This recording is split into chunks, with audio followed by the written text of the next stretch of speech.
Hello दोस्तों, welcome to Som classes. दोस्तों आज हम बात करने वाले हैं क्लास 12 के विद्यार्थियों के लिए एक बहुत शानदार तोहफे के रूप में आपके वोकैबुलरी के से ही आया हुआ एंटोनिम, सिनोनिम्स और होमोफोन्स बताने के बाद उसी सीरीज में हम चलते हैं आपके वन वर्ड सब्स्टिट्यूशन की तरफ। तो आज की ये वीडियो आपको क्या करनी है, अच्छे तरीके से समझनी है कि कैसे किसी एक बड़े सेंटेंस को हम छोटे रूप में यानी एक शब्द में लिख सकते हैं। स्टूडेंट 2021 नीट की प्रिपरेशन कर रहे हैं, उसके लिए अनअकैडमी लेकर आए अनअकैडमी कॉम्बैट, जिसमें आपको बेस्ट क्वेश्चन मिलेगा बाय बेस्ट अनअकैडमी एजुकेटर। साथ में चैलेंजिंग क्वेश्चन 2021 नीट के लिए बहुत इंपॉर्टेंट है। साथ में आप अपने फ्रेंड के साथ यहाँ पर कंपीट कर सकते हो कि आपकी क्या रैंकिंग है। फिर जैसे ही टेस्ट खत्म होगा उसका डिटेल वीडियो सॉल्यूशन मिलेगा bye top educator of Unacademy. यहाँ पर जो भी आप रैंक पाए रहोगे वो लाइव देख सकते हो, किस रैंक पर आप मार्क्स पाए हो। साथ में इसका डेट आप देख सकते हो 27 दिसंबर को अनअकैडमी कॉम्बैट होगा। इसकी टाइमिंग 11 AM पे है। यहाँ पर क्लास 11, 12 एंड 13 वाले स्टूडेंट दे सकते हैं। और सबसे मोस्ट इंपॉर्टेंट बात, अगर आप यहाँ पर रैंक 1 से रैंक 50 तक के बीच में आते हो तो आपको प्राइज भी मिलेगा, ठीक है। और यहाँ पर आप देख सकते हो टेस्ट कॉन्टेस्ट फॉर्मेट 60 मिनट में आपको 28 क्वेश्चन करना रहेंगे।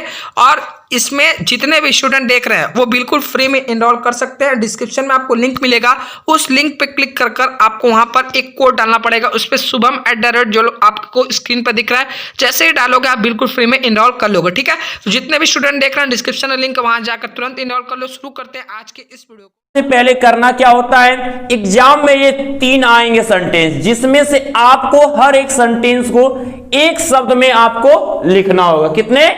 एक शब्द में। और तो सबसे पहले क्या करते हैं, हम पढ़ते हैं सेंटेंस को कि आखिर सेंटेंस लिखा क्या है। तो लिखा है कि yearly return of the date of an event, ठीक है। ऑफ एन इवेंट, किसी भी घटना का वह दिनांक जो हर साल वापस आता है, हर साल वह डेट जो वापस आता है उसे क्या बुलाते हैं। कोई ऐसा इवेंट हो हमारा, तो आप बताओ कि एक साल बाद आप क्या मनाते हो। तो मनाने के लिए बहुत सी होता है, तो हम अपना बर्थडे मनाते हैं, कोई मैरिज एनिवर्सरी मनाता है, कहीं पे जहां मर गए लोग हो तो वहां डेथ एनिवर्सरी भी मनाई जाती है। तो इसका मतलब हर एक में एक बर्थ एनिवर्सरी, जिसको आप बर्थडे के रूप में जानते हो, तो डेथ एनिवर्सरी जो किसी व्यक्ति के मरने के साल भर बाद वो दिन आता है। अब मैरिज एनिवर्सरी किसी के शादी का हुआ डेट जो साल भर बाद लौट के आता है। यानी सब में कॉमन वर्ड क्या है, आपने जब देखा तो सब में कॉमन वर्ड क्या मिला, जो बार बार किसी घटना के लिए लौट के आता है उसे एक शब्द में हम क्या कहते हैं, एनिवर्सरी कहते हैं। तो एनिवर्सरी का अर्थ किसी भी घटना के साल बाद लौटने पे होता है, ये नहीं कि एनिवर्सरी का अर्थ केवल मैरिज एनिवर्सरी से होता है, नहीं। तो एनिवर्सरी, तो हम इसको क्या लिख सकते हैं, क्या एक शब्द में लिखेंगे कि एनिवर्सरी, एनिवर्सरी। ओके, तो आप एनिवर्सरी बोल सकते हो, मैरिज एनिवर्सरी, डेथ एनिवर्सरी होता है, आपका बर्थडे भी एक क्या होता है, बर्थ एनिवर्सरी होता है। अब आप आ गए हो सेकेंड पॉइंट पे, ये तो आपको अच्छे से क्लियर हो गया है। ऐसे ही सब क्लियर होगा कब, जब आप एक एक पॉइंट को समझेंगे लास्ट तक, तब, और ज्यादा से ज्यादा लाइक और शेयर करते रहेंगे और आएगा। तो पहला के बाद दूसरे को पढ़ लेते हैं। लिखा है कि स्टोरी ऑफ अ पर्सन, एक व्यक्ति की कहानी, written by himself, written by himself जो खुद के द्वारा लिखी जाती है। एक व्यक्ति की ऐसी कहानी जो व्यक्ति खुद लिखता है। तो देखिए इसमें आती है अलग अलग चीज, आप हिंदी में पढ़े हो, आप आत्मकथा, जीवनी, आत्मकथा और जीवनी। तो आत्मकथा क्या होता है, जो हम खुद की कहानी लिखते हैं। तो यहां आत्मकथा से, तो आत्मकथा को इंग्लिश में क्या कहते हैं, इसे कहते हैं ऑटोबायोग्राफी, ऑटोबायोग्राफी,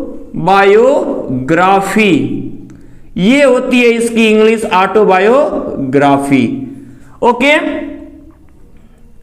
अब चलिए अगले पॉइंट की अगर हम बात कर लें। अगला पॉइंट हमारा है कैपेबल ऑफ बीइंग हर्ड, जिसको हम सुन सकें, जिसको हम सुन सकें, तो वो क्या होता है, उसे हम हिंदी में श्रव्य कहते हैं। क्या कहते हैं, श्रव्य, यानी जो सुना जा सके वही श्रव्य कहते हैं। तो हम इसको क्या लिख सकते हैं? ऑडिबल लिख सकते हैं। क्या लिख सकते हैं? ऑडिबल।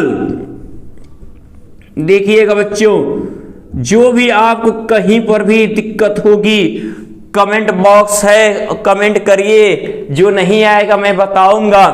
और इसके पहले की भी एक बार वीडियो में मैंने और भी कुछ वन वर्ड सब्स्टिट्यूशन बताए हुए हैं, यदि आप उनको भी देखना चाहते हैं तो डिस्क्रिप्शन बॉक्स में मैंने लिंक प्रोवाइड किया हुआ है, आप लिंक ओपन करके उस वीडियो को देख सकते हैं। और बाकी और भी ज्यादा वन वर्ड सब्स्टिट्यूशन आपको पीडीएफ में मिल जाएंगे। आप देखिए, आपको जो लोग ज्वाइन होंगे शुभम क्लासेज का पेड क्लास में ज्वाइन किया होगा तो वो जरूर पीडीएफ में इसको पाए होंगे। और जो लोग अभी शुभम क्लासेज के चैनल को सब्सक्राइब तक नहीं किए हैं, और सब्सक्राइब कर लें और ज्वाइन करके तुरंत इसका लाभ उठाएं।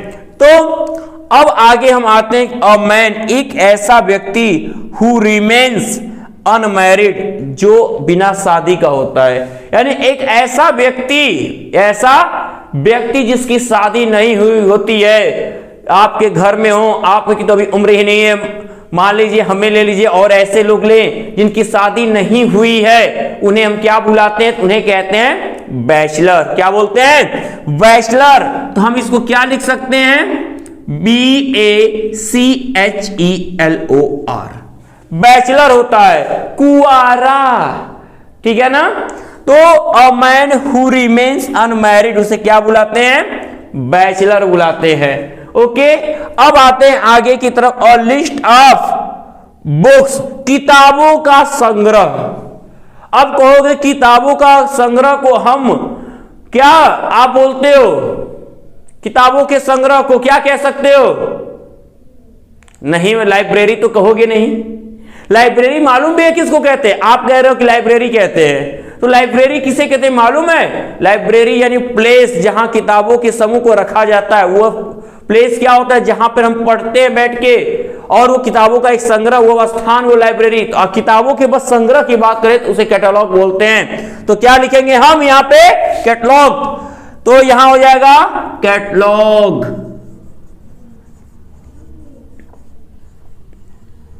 ओके, कैटलॉग हो गया। अब अ पर्सन हु टॉक्स, जो बात करता है, टू मच, बहुत ज्यादा, अबाउट हिमसेल्फ, अपने बारे में। ऐसा व्यक्ति जो अपने बारे में ही खूब बोलता है, बहुत अपना शान बखारता है, एकदम लगता है कि उसके आगे कोई है ही नहीं, खाली अपने बारे में ही बात करेगा, ऐसे व्यक्ति को क्या कहते हैं? तो मेरे प्यारे बच्चों, ऐसे व्यक्ति को आप मतलब ईगो, जिसको ईगो की बात करते हो ना, ईगो की, ये बहुत ईगो में बहुत अपना बड़ाई बोलता है, तो वो उसको ईगोटिस्ट बोलते हैं। क्या बोलते हैं? ईगोटिस्ट। ऐसे व्यक्ति को हम ईगोटिस्ट कहते हैं। ये हुआ आपका ईगोटिस्ट। अब आपका ये 7 नंबर क्या है? The life history of a man, एक व्यक्ति के जीवन का इतिहास, रिटन बाय समवन एल्स, जो किसी और के द्वारा लिखा जाता है। एक व्यक्ति के जीवन का वह इतिहास जो किसी और के द्वारा लिखा जाता है, उसे क्या कहते हैं? तो उसे क्या कहते हैं बच्चों? तो उसे कहते हैं जिसे अपने द्वारा लिखा जाता है, ऑटोबायोग्राफी होती। ऑटो रिमूव कर दीजिए। मैंने इन दोनों को इसलिए लिखा कि आप समझ सको कि कितने इंपॉर्टेंट हैं। आने की जो गेसिंग होता है, हर व्यक्ति आपको ऐसा बताएगा, क्योंकि पढ़ना आपको इससे ज्यादा है, क्योंकि इसमें मैं आपको ये नहीं कहूंगा बच्चों की यही आ जाए, लेकिन हाँ संभावनाएं हैं आने की। और ऐसे मैं आपको मेथड बता रहा हूं। सोचिए, इसका हिंदी में पहले अर्थ निकालिए, एक शब्द चुनिए, उस शब्द को इंग्लिश में क्या कहते हैं। जरूरी नहीं है कि सेम इंग्लिश है, उससे मिलती जुलती सिनोनिम्स यानी पर्यायवाची शब्द, कोई थोड़ा भी मिलता जुलता शब्द आपको आ रहा है तो आप लिख सकते हो, आपका वन वर्ड कंप्लीट हो जाएगा। ओके, तो हम इसको क्या कहेंगे? बायोग्राफी। ये क्या होगा? ये बायोग्राफी कहलाएगा, बायोग्राफी। ओके, अब हम जब आगे के टॉपिक पे जाते हैं, अगला टॉपिक क्या है हमारा कि अ पीस ऑफ लैंड, धरती का वह भाग, सराउंडेड बाय वाटर, जो पानी से घिरा हो। एक ऐसा स्थल जो चारों तरफ पानी से घिरा हो, कमेंट करिएगा, उसे क्या कहते हैं? तो हाँ, बहुत अच्छा, कुछ लोगों ने बोला कि उसे आइसलैंड कहते हैं, द्वीप कहते हैं। सबका मन होता है आइसलैंड घूमने का, बहुत खूबसूरत जगह होती है। तो हम भी घूमेंगे, आप भी घूमोगे बस। लेकिन कब? जब आप अपने मेहनत को बरकरार रखोगे, अपने ऊपर डिपेंड होगे, तो टाइम जरूर मिलेगा ऐसे जगहों पे हमें घूमने का। तो उसे कहते हैं a piece of land surrounded by water, वो कहलाता है आइसलैंड। वो क्या होता है? उसे ही आइसलैंड बोलते हैं हम। Okay, island. अब आगे है कि a speech made for the first time, वह एक ऐसा भाषण जो पहली बार दिया गया हो। पहली बार दिए गए भाषण, पहली बार दिए गए स्पीच को क्या बुलाते हैं? तो पहली बार दिए गए स्पीच को मेरे प्यारे बच्चों बुलाते हैं मेडन स्पीच। क्या बोलते हैं? मेडन स्पीच बोलते हैं उसको। वो होता है मेडन स्पीच, जो पहली बार स्पीच दी जाती है। हर काम सबको पहला अपनी लाइफ का याद रहता है। लाइफ में कभी भी पहली चीज घटित होती है, चाहे पहला पाया इनाम हो, चाहे पहली दी गई बोर्ड एग्जाम हो, चाहे पहला कुछ भी हो, वो हमेशा याद रहता है। अब a person with long experience, ठीक है, अ पर्सन एक व्यक्ति जो काफी अनुभव रखता है। हिंदी में तो आपको कह दोगे क्या? अनुभवी, जिसे बोल सकते हो कि एक्सपीरियंस्ड मैन, एक्सपीरियंस्ड पर्सन लिख सकते हो। मैं आपको इसका एक नया वर्ड आपको के सामने रख रहा हूं। आप इसके लिए क्या लिख सकते हो कि a person with long experience, ऐसा व्यक्ति जो काफी अनुभव रखता है, उसे कहते हैं वेटरन। क्या बोलते हैं उसको? वेटरन बोलते हैं। वेटरन मतलब होता है अनुभवी। क्या होता है? अनुभवी होता है वेटरन। ओके, तो मेरे प्यारे बच्चों, अब हम बात करेंगे आपके सबसे मोस्ट इंपॉर्टेंट, जैसा कि इसको आप बहुत ज्यादा देखे होंगे, अर्थ आ जाएगा जब मैं इसका अर्थ निकालूंगा। आप क्या करेंगे? सबसे पहले हम बहुत आसानी के साथ एक एक शब्द को पढ़ के अर्थ निकालते हैं। उसको हिंदी में एक शब्द लीजिए, फिर उसको सोचिए, थिंक करिए बाबू कि क्या आएगा उसका एक वर्ड इंग्लिश में क्या हो सकता है। बार बार कर उससे मिलता जुलता कोई वर्ड हो आप लिख सकते हो, ठीक है। तो कुछ चीजें तो आपको मान लीजिए रटनी तो पड़ेंगे ही, लेकिन कुछ चीज समझ के भी अपना भी सेंस हम जो लगाएंगे तो जरूर कामगार होगा। अब that which can be seen, ऐसी चीज जो सीन कैन बी सीन, तो जिससे होकर देखा जा सकता है। तो जिनसे होकर देखा जा सकता है ऐसी चीजों को क्या कहते हैं बताओगे? हाँ, हिंदी में तो पारदर्शी कहते हैं, इंग्लिश में ऐसी चीजों को ट्रांसपेरेंट बोला जाता है। क्या बोला जाता है? ट्रांसपेरेंट बोला जाता है। तो हम इसको यूज कर सकते हैं, क्या लिख सकते हैं? हम लिख सकते हैं कि ट्रांसपेरेंट। क्या लिख सकते हैं बाबू? ट्रांसपेरेंट लिख सकते हैं। ओके, पारदर्शी। अब देखिए, हिंदी में बताता गया हूं, अब जिनको हिंदी अपना लिखना होगा वो अपना लिख लेंगे, ठीक है। अब एनीथिंग कोई भी ऐसी चीज, हुई चीज कॉन्ट्रेरी टू लॉ, जो नियम के विरुद्ध हो। ऐसी कोई भी चीज जो नियम के विरुद्ध हो, यानी नियम के, जो कानून के खिलाफ हो, तो उसे ही तो कहते हैं गैर कानूनी। इसका तो सबको आ रहा है, मारिए कमेंट, नहीं बताएंगे हम। आप कमेंट करिए क्या कहते हैं गैर कानूनी को। हाँ सही, चलिए बता ही देते हैं, उसे कहते हैं इल्लीगल। इल्लीगल बोलते हैं इसको, गैर कानूनी, ठीक है। ये हुआ जीवनी, द्वीप हुआ, प्रथम भाषण हुआ, अनुभवी हुआ, पारदर्शी हुआ, गैर कानूनी। ये वार्षिकी हुआ, आत्मकथा हुआ, श्रव्य हुआ, कुआरा हुआ, पुस्तक समूह हुआ, इगोटिस्ट यानी स्व प्रशंसीय, यानी अपनी प्रशंसा करने वाला। तो अब तो हम जानते हैं कि जिस तरीके से आपको ये बताया गया और आपने शुरू से अंत तक वीडियो लगातार देखते गए हो, तो जरूर ये आपको वन वर्ड बनाना तो आ ही गया होगा।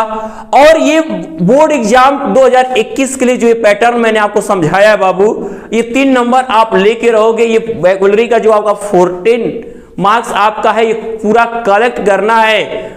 अब ये बूंद बूंद से तालाब आपको भर के 90 के पार लाना है। शुभम क्लासेज के आप स्टूडेंट, आप नाम करोगे और हमेशा करते आए हैं, तो इस बार भी हमें बच्चों से उम्मीद बहुत ज्यादा है। तो यदि मेरे प्यारे बच्चों, यदि आपको आज की वीडियो पसंद आई है तो ज्यादा से ज्यादा इसे लाइक और शेयर करना ना भूलें। मैं एक बार फिर कह रहा हूं कि जिन भी बच्चों ने अभी सब्सक्राइब नहीं किया है शुभम क्लासेस के चैनल को, वो जल्द से इस चैनल को सब्सक्राइब कर लें ताकि आगे की नोटिफिकेशन उन्हें मिलती रहे और बोर्ड एग्जाम की एक बेस्ट तैयारी उनसे कहीं चूक न जाए। तो मेरे प्यारे दोस्तों, आप सभी को गुड लक।